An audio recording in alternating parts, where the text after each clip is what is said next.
Abay, kauumpisa pa lamang po ng Oktubre, nagmahal na ang mga pang Noche Buenang hamon at queso de bola. Pero may mga diskwento karaman ang Department of Trade and Industry kung saan mas nakakamura raw tayo. Yan ang tinutukan ni Julius Segovia. Gumalaw na ang presyo ng Noche Buena items. Ang ilang brandang hamon, higit 17% ang itinaas o 63 pesos kada kilo. Ang dahilan, mahal pa rin daw ang presyo ng karneng baboy sa merkado. Una yung nagkaroon yung sakit, yung mga biik na mamatay, at tapos dalawang bagyo yung pumasok.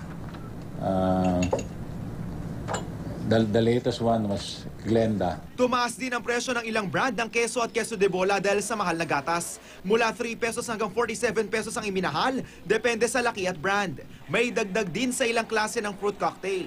Pati palaman sa tinapay, nagmahal. Ugaliin daw tumingin sa SRP na nakapaskil sa mga supermarket at grocery stores.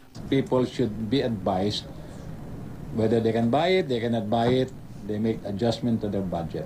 Nagmura naman ang ilang brand ng pasta gaya ng spaghetti at elbow macaroni dahil sa patuloy na pagbaba sa presyo ng harina. Sabi ng DTI, wala na ring dahilan ng mga panadero para hindi ibaba ang presyo ng tinapay na harina rin ang pangunahing sangkap.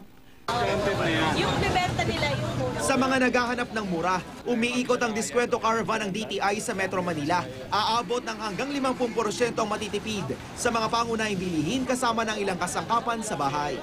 Murang-mura na. Pasok sa budget. Mas nakakamura kasi kumbaga promo pack.